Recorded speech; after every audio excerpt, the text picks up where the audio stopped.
A startup dating site, Google Photos app keeps on uploading, and 2 Microsoft products are late to the starting blocks. Tech News Tonight is next. This is Twit.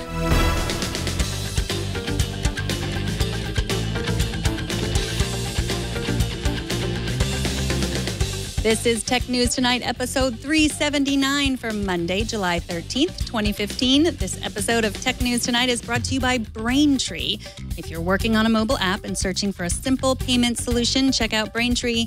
With one simple integration, you can offer your customers every way to pay, period. To learn more and for your first $50,000 in transactions fee-free, go to braintreepayments.com/technight. Welcome to Tech News Tonight. Thanks to Father Robert Balasar for filling in for me on Friday so I could take a day off. I did not, as some have suspected, resign in the wake of a scandal that may or may not have been my fault. You might be confusing me with Reddit CEO Ellen Pao or Office of Personnel Management Director Catherine Archuleta.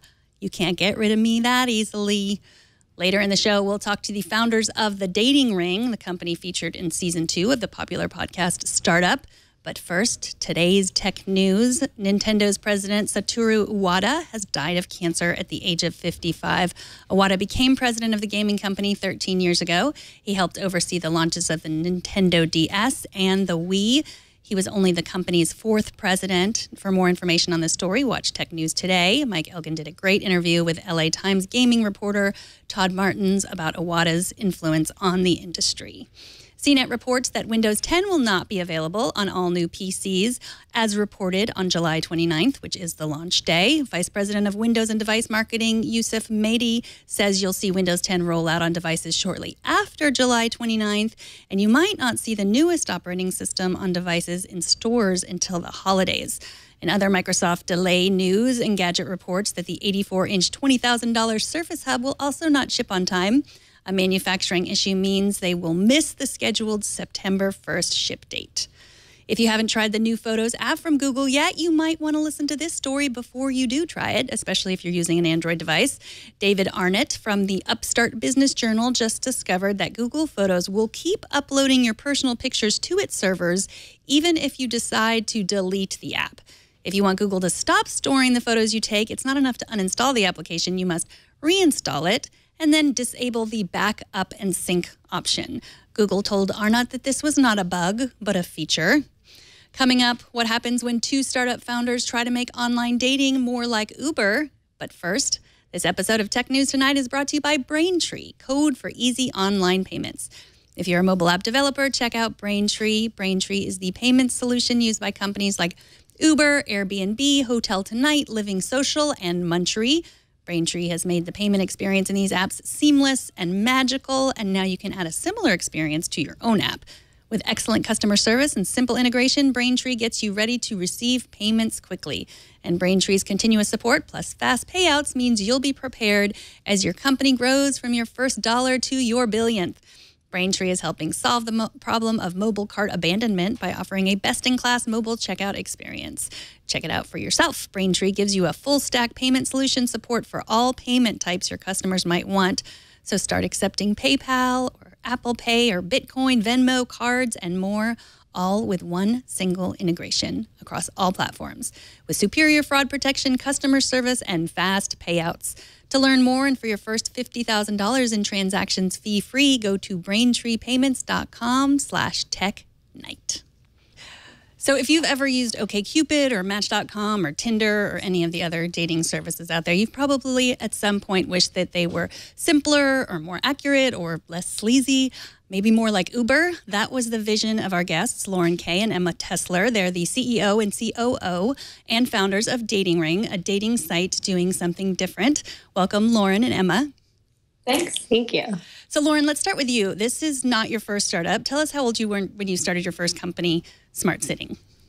I was 19. It was right after my sophomore year at college, and I was too lazy to get an internship. So you just decided you'd start your own company. I mean, I put up a few ads on Craigslist, and about a year later, I got told I had to stop calling it a network and just admit it was a company. So when did you guys start Dating Ring? So I started working on it in its early stages in late March of 2013. And then Emma, you joined me in like May, I think. In May, yeah. So what was your original aim for the site? We wanted it to be better and more efficient than online dating. We didn't think of it as a site at first. We wanted to be able to introduce people and circumvent sort of all the nonsense that OK Cupid brought with it. Save people time, give people better matches. So in the beginning, you weren't trying to start a startup. You weren't trying to be the next Uber or the next OK Cupid. You just had an idea. Yeah. I mean, I did not come from the startup world, so that thought never would have even sort of crossed my mind. So from what I understand, you originally wanted to create a dating service that didn't use profile pictures. Is that accurate? Yeah. Pictures were something we added a year in, maybe a little less. With the launch of the new version. Yeah. And that was because, that's what our users wanted ultimately. But that certainly was not our initial intention. We were kind of this blind date company. So the idea was that you really just wanted people to meet someone first, to not see what they looked like. And that was your idea to just sort of get rid of some of the sleaziness or just some of the issues that you guys had with online dating sites? Yeah, and we wanted people to get past their first impressions of a photo. We found that people become overly picky to their detriment with online dating sites and having sort of an seemingly limitless set of photos. So we wanted to get people past that and just on dates. So the idea of dating ring, was it that people would go in big groups on dates? Yeah, groups of 6 people, 3 men, 3 women, or, same-sex couples or groups, rather. So right now, or in the beginning, you used an algorithm to generate potential matches, and then a matchmaker combed through those to hand select the dates. Is that how it worked before, or how it works now, or both? That's how it works now. In the beginning, it was basically just Emma going through. Yeah, there was definitely no algorithm. That sounds very luxurious. Yeah, and then when we relaunched the site in October, we added in an algorithm, and then we still always have an actual matchmaker looking at the results of the algorithm and deciding which is the best pick for that person. So in the beginning, do either of you have tech backgrounds? Nope. Emma told me when we were joining, after I had brought her on as co-founder, she was like, I have a dirty secret. I don't know how to use computers. I thought, ooh, okay. Yeah, ooh, wow. Maybe this is a huge mistake. But you exaggerated. You can definitely use computers. I mean, yes, my parents are in their 70s and I am better than they are. Certainly. So what did you do? How did you find someone to help you with the tech side of it? Our initial co-founder I met in college. We were working on a group project together that was online dating related. And so she was with us the first year and helped create our first prototype. And then I met my boyfriend at Y Combinator, and he left his company around when our co-founder was leaving our company. And so we were hanging out all the time, and he kept saying that he wanted to create the next version of our site. So he came on and created the technology that we use now. See, it all comes back to dating. Yeah, and I guess... So would you recommend Y Combinator is a great place to find a man? Yes. Yeah, oh my God, it's filled with men. Oh my God, dating is all about the numbers. It's such a numbers game. And if you go to Y Combinator as a woman, the numbers are in your favor. Yes, so, wow. Yeah, they're in your favor if you're looking to date, but what if you're looking to fundraise for your company? Those numbers are also great, greater than they are elsewhere, definitely. So tell us, I think many of our listeners already know what Y Combinator is. Why don't you tell us a little bit about how you got in and how it works? Well, I was going to go with Emma's explanation. Oh. Or is that Alex Bloomberg's? The Hogwarts. The Hogwarts of startups? Yeah. So that's, I guess, the most general explanation for the layperson. Basically, it's a very elite startup accelerator where they give you some money, usually around $100,000, in exchange for some equity in your company. and you get lots of advice. There are weekly dinners where you hear from top founders like the Airbnb guys. And for 3 months, you're just working 24/7, mostly on your own, alone in a house, until demo day, when you pitch to about 500 top investors and ask them to give you money. It's like boot camp. Yeah. And how did it go for you guys? It was intense. Y Combinator overall went pretty well. Yeah. And demo day was tough. Fundraising was really hard for us, and I think the hardest part was just the expectation that we had coming out of Y Combinator. We thought that it would be easier than it was to raise money, and it was hard seeing our peers who had done the best raise a ton of money in minutes after demo day, and just feeling like a failure compared to them. That was a really big setback. Right. And it's impossible not to compare yourself. I mean, Y Combinator does a good job of saying, don't share these numbers, don't pit yourself against each other. But it's really hard to not look at your friends and think, that didn't happen to me. Yeah. And especially when it's in TechCrunch. Right. So you were one of the 8 companies that TechCrunch picked as the success stories of Y Combinator the year you were there? Yeah, I mean, they picked our pitches as our pitch as one of the top 8. It was probably one of the most colorful, which is tends to be why we're chosen for things. Right. I mean, our model is very accessible. We don't use a lot of tech jargon. It's easy for people to understand what we do. It's relatable. So I think that we've had certainly an easier time getting press than a lot of people because it's so accessible. Mm-hmm. So speaking of press, you mentioned Alex Bloomberg, who is the host of the podcast Startup, and the second season was focused on you all. The podcast runs the whole season, follows a company from their beginnings to the end of the season. And one of the early episodes, you tell a story about some of your difficulties fundraising. A male investor said he liked your idea, wanted to take you out for drinks to discuss it, but you felt like maybe he wanted more than that. Did you end up taking the money? No, we didn't. But that was a really hard decision to come to. That was definitely not, it was not a decision we made lightly. And we sort of didn't know, how to handle it. We didn't know how to navigate it. We know what our experience is in the world as women with men. But translating that into our experience as founders with investors was certainly trickier, but no, we turned down the money. Yeah, really difficult because, I mean, arguably not an experience that many white male founders would experience. I mean, when they say, let's go out for drinks, it's pretty much, you don't often question that. And so that must have been really difficult. I mean, you talk about how the first big check is what kind of sends you on your way. And that was when you had to turn down. That must have been difficult.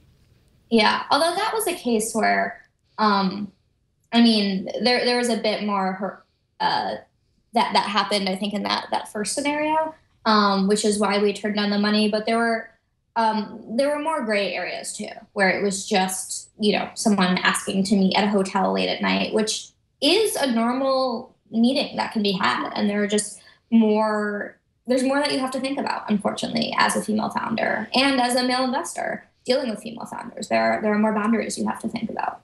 Yeah, Sheryl Sandberg talks a lot about that in Lean In. I don't know if you've read it, but just about the yes. mentorship program. That a lot of successful people in companies are male, and so it's more difficult for women to find mentors because it's not as comfortable to spend that much time with a younger female and an older male. So it's definitely a common problem. You've written online about the direct sexism. We'll link to some of those articles just in case children are listening to exactly what happened. But tell us a little bit more about the more subtle sexism that you experienced there. Where to begin? Yeah. I think getting drinks is a great example. And that's not even to say that it is necessarily sexism, but because you don't know what their motivations are, it's always something you have to question. And certainly I think that we get we get questioned in a slightly different way than men do. You know, people ask us like, why do you think you're any good at your job? And we get advice a lot. Yes. And different kind of advice than I hear being given to male peers, to men who run startups. They don't get talked down to in the same way, which is not to say that like we run a perfect business, and certainly a lot of that advice is needed. But it's delivered in a little bit more patronizing, inappropriate way. Right. And it wasn't easier. Your whole business is based around dating. And so it's not completely out of the blue to talk about like, oh, Y Combinator is a great place to meet men. That's just, right. It's part of what you're doing. And there's, obviously nothing wrong with that. So let's get back to your company. How has your vision for Dating Ring changed since you started? Yeah, I guess going into Y Combinator, a big part of the application was convincing the partners at YC that we were $1 billion company. And so writing that application and then miraculously being accepted to Y Combinator and going, we really started building up this vision towards having $1 billion company and raising a new round of funding every few months or few years. And then when we raised less money, and in I guess like the year or so since Y Combinator has ended, it's become a lot more about building a sustainable business or more of a lifestyle company than it has been about being the next $1 billion company. We're more concerned with making payroll every month than being the Uber of dating. So that's been a very big change for us. And so how does that feel to sort of change from wanting to be the next big thing to just wanting to have a successful company where you're helping people? It feels really good now. Yeah. Emma and I were talking about how we had this amazing weekend. I cooked all weekend, which it's been years since I could say that. And I'm running and I'm active and I'm healthy and I'm happy again. And I feel like when we were in, the YC trenches, our sanity and our health and happiness sanity never came first. It was, did you make those numbers? We have to get them to the investors. Right. That being said, it was also kind of a sad decision, because in some ways you are giving up this big dream that you had, and you are aiming for, I want to say low hanging fruit, but man, this is still really hard. So, but lower hanging fruit, and that feels a little sad. Yeah, I think especially with how many nights and days and just the amount of time we gave up working towards that dream, and the sacrifices we made over that year, it definitely takes some swallowing of pride, especially doing it publicly, to say, hey, we failed in some ways. Yeah. But, you can look at it a different way. It's, running a successful company, which is basically the same as your idea originally, that is success also. Thank you. Thanks. We think so too, ultimately. Yeah, it took us some time to realize that, and some wise words from my mother. But we're getting there every day towards being a lot happier with the company that we have now. So what would you tell someone, male or female, thinking they have a great idea, they want to head to San Francisco, and the roads are paved with gold, that's what they think, and what would you tell them? The roads aren't paved with gold. I always try to set expectations as low as possible, because I don't want people to hit the same hurdle that we did, and not fail to meet their expectations, but feel really bad about it. Because when it seems like it's so easy to raise money and then you don't succeed at it, you feel really bad about yourself. So I always try to be as honest as possible, hence doing the podcast, and telling people that it's really, really hard. But if you do want to do it, it is very rewarding. It's awesome to get to run your own company and work with your best friends and work on your own schedule. But find product market fit, make something people want, get them to pay for it. Don't expect investor money just to roll in. Some people are really lucky and that happens, but they're generally not just lucky. Usually they also have a really great product and great growth. You hear some stories, the Facebook stories and all of that, and it makes it seem easy. But rarely, especially nowadays, is it easy for people to just go out and raise money for a new company. Sorry, I'm trying to get the light on. How about you, Emma? What would you tell people? I would tell them that it is, it's unlikely, extremely unlikely that you will be one of the companies that you hear about. That's a very small percentage, and people make it sound like that is the norm. And that there are a lot of other people out there trying to do what you're trying to do. But if you have what it takes, at least give it a shot. That it's worth trying, even if the likelihood is that you'll fail. It's worth trying, and you learn so much on the road to failure. You will be so well equipped to do whatever comes next. So if you're willing to take that risk, it's totally worth it, I think. Well, Lauren Kay and Emma Tessler, thank you so much for joining me and for sharing and for being honest about your experiences. If anybody is looking for a service like Dating Ring, you can find it at datingring.com. And if you want to hear their whole story, you can follow it at the Startup Podcast, which you can find at where podcasts are found. Thank you so much for joining us. Yeah, thank you. Take care. You too. Bye. And that is it for this edition of Tech News Tonight. You can subscribe to the show at twit.tv/TN2. You can write to us at tn2@twit.tv. And you can watch live every weekday at 4 p.m. Pacific. And don't miss our morning news program, Tech News Today, every weekday at 10 a.m. Pacific, 1 p.m. Eastern. I am Megan Maroney, and thanks for watching. Bandwidth for Tech News Tonight is brought to you by Cashfly.com.